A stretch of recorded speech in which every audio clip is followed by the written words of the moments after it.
21 एकड़ में टेंट, 100 एकड़ में बाकी इंतजाम और बिरयानी पर बड़ा आदेश। 15 लाख मुसलमान हरियाणा में क्यों एकजुट हो रहे? सिर पर जालीदार टोपी, चेहरे पर बड़ी दाढ़ी और टखनों तक पैजामा पहने लाखों लोगों का मकसद क्या? विदेशी भी लेंगे हिस्सा।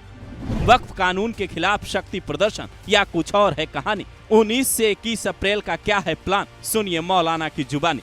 हरियाणा के इतिहास में इस्लामी एकता का इतना बड़ा प्रोग्राम शायद पहली बार हो रहा है। जगह है हरियाणा का नूह, जहां 19 से 21 अप्रैल के बीच करीब 15 लाख मुसलमान जुटने वाले हैं। पूरे 21 एकड़ वाले पंडाल के एरिया में पुलिस की एंट्री नहीं होगी, बल्कि वो बाहर रखकर व्यवस्था देखेगी। बाकी की 100 एकड़ जमीन में पार्किंग और बाकी के इंतजामात होंगे। बिरयानी बेचने वालों के लिए खास आदेश है कि या तो वेज बिरयानी बनाना या फिर नॉनवेज में सिर्फ चिकन बिरयानी होगी। बाकी कोई बिरयानी बनाई और कोई हंगामा खड़ा हुआ तो फिर हरियाणा पुलिस क्या करेगी, इसका अंदाजा आप भी लगा सकते हैं। शायद इसीलिए ये आदेश पहले ही जारी कर दिया गया। फिलहाल हरियाणा में बीजेपी की सरकार है, नायब सिंह सैनी मुख्यमंत्री। इनके ही कार्यकाल में एक बार नूह जल चुका है, इसीलिए 15 लाख मुसलमानों का वहां जुटना कई तरीके के इशारे कर रहा है। एक छोटे शहर में इतने लोगों का पहुंचना ट्रैफिक व्यवस्था के लिए बड़ी चुनौती भी हो सकती है। ऐसे में सवाल ये भी है कि आखिर ये जुट क्यों रहे हैं? क्या वक्फ बोर्ड के खिलाफ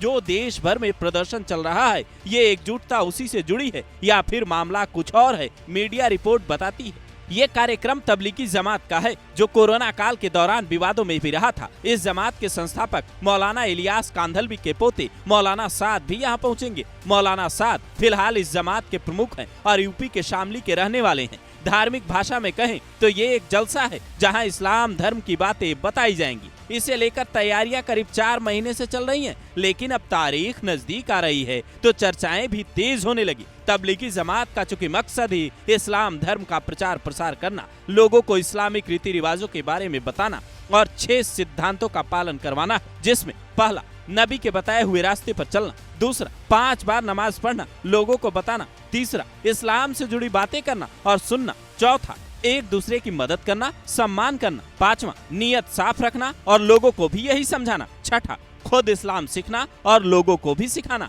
दुनिया भर के 150 देशों में इसके करोड़ों लोग शामिल होते हैं, जिसमें 15 साल की उम्र से लेकर कई बुजुर्ग इस्लामिक विद्वान तक होते हैं। खास बात यह है कि इसमें आमतौर पर महिलाओं को एंट्री नहीं मिलती। हालांकि अलग से महिलाओं का ग्रुप तबलीगी जमात में शामिल हो सकता है, जिसमें सिर्फ और सिर्फ महिलाएं ही होती हैं। जबकि गांव-गांव में जो लोग 6 सिद्धांतों का प्रचार प्रसार करने जाते हैं, वो स्थानीय मस्जिद या धार्मिक संस्थान में ही रुकते हैं। ये एक ऐसी संस्था है जिसका ना कोई रजिस्ट्रेशन है और ना ही कागजों पर कुछ खास लिखा नजर आता है, बल्कि ज्यादातर चीजें मौखिक ही चलती हैं, जो अपने आप में हैरान करने वाली बात है। यहाँ तबलीगी जमात का मतलब है अल्लाह के संदेश का प्रचार करने वाला समूह, लेकिन इस्लाम धर्म के ही कई लोग तबलीगी जमात पर सवाल भी उठाते हैं। हालांकि नूह में जब इतनी भारी संख्या में लोग जुटेंगे तो क्या बात होगी, इस पर सबकी निगाहें टिकी है। क्या हरियाणा से कोई नया संदेश देने की कोशिश है? देश में एक तरफ नए वक्फ कानून का विरोध चल रहा है तो दूसरी तरफ तबलीगी जमात का इस तरीके का पहली बार जलसा होना आखिर क्या कहता है?